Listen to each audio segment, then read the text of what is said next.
Hello, আসসালামু আলাইকুম রহমতুল্লাহ বারাকাতু। আপনারা চিনছেন আমারে? আমার নাম কি? আসর আলী। আমার রস আরো কোনোদিন শুনছেন? ভালো লাগে? তবে সুবহান আল্লাহ কর। আচ্ছা, আমি আজকে এনে প্রোগ্রাম আসিল না, আমার প্রোগ্রাম আসিল লক্ষ্মীমপুর। তো লক্ষ্মীমপুর থেকে গেছে আগের দিন, তার মানে আমি এন থেকে একটা মাহফিল করে দেখুন আমার শরীরটা অল্প খারাপ লাগছে। তো আমার ড্রাইভারে কইলাম যে চলো, বালিটিকা তো আমার শ্বশুর বাড়ি আছে, তো এটা শ্বশুর বাড়ি হয়ে আমরা চলে যাই গা। আর আমার নিজের এলাকায় একটা মাহফিল আছে, এই মাহফিলটা করে আমি ঘরে চলে যাব। তা তখন আমি এই মাহফিলটা শেষ করে যখন চলে আসি, তো এখন একটা পাবো গাং আছে। যখন পাবো গাঙ্গের কাছাকাছি আসলাম আমি, ও নিজের ড্রাইভাররা আমি বললাম গাড়ি থামাও, গাড়ি থামাইছে। আমি তো বহুত আগে শুনছি ছোটোবেলা যেন একটা পাবো গাং, তো পাবো গাংটা আর কোনোদিন দেখি নাই। তো আজকে আমি কই দেখি ভালো করে পাবো গাংটার কাছে কাছে গিয়ে দেখি, তার মানে নদী তো সিধাই থাকে, সিধা থাকে না নাই বলেন তো? সিধা থাকে। আচ্ছা, তারপরে দেখো নদীর কাছারে আমরা দাঁড়াইলাম, পাইলটও দাঁড়াইলো।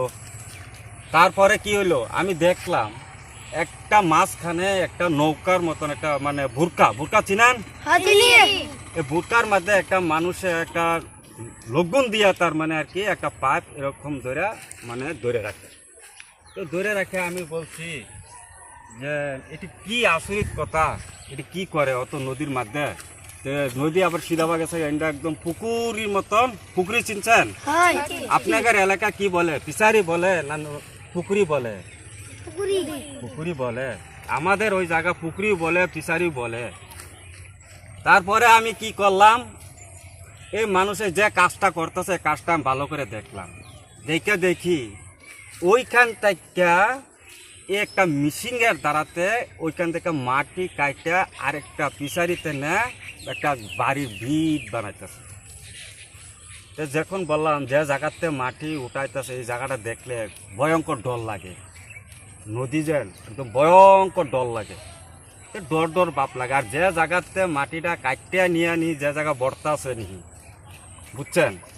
এটা 1000 ফুট দূরাফি নিয়ে বর্তাছে, নদীর থেকে 1000 ফুট দূরাফি নিয়ে বর্তাছে। যে মালিকে নিয়ে বর্তাছে ওই 1000 ফুট দূরে নিয়ে বর্তাছে। তারপরে কি করলাম, যে দেখো 1000 ফুট দূরাফি থেকে যদি একটা মিশিংয়ের দ্বারাতে যদি বালু নিয়ে যদি বর্তে পারে, বুঝতে পারছো কি?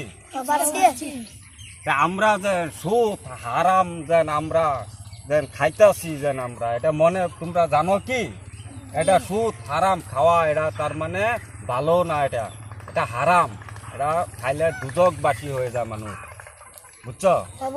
এটা বন্দিগি করলে বন্দিকে কোনো কাম হইব না।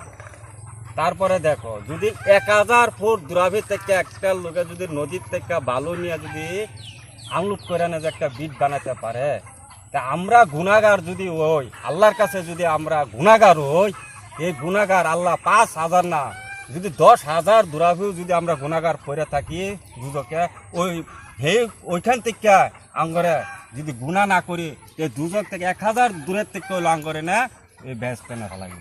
আর যদি খারাপ কাজ করো, তোমরা যদি খারাপ কাজ করো, সুদ বাং মদ এটা যদি খাও তোমরা, তাহলে তোমরা দেখবা এই 10,000 ফুট দূরের থেকেও দেখবা তোমার আইনা দুজকে আইনা ফেলাবে। ঠিক আছে না?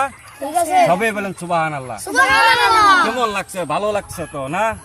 আমার লাগে দোয়া করবেন। আমার পাইলটটা অল্প অসুবিধা, শরীরটা খারাপ লাগছে। আজকে 2-3 দিন ধরে জাগনা আছি, আমার লাগে আশীর্বাদ দোয়া করবেন। সুবহানাল্লাহ।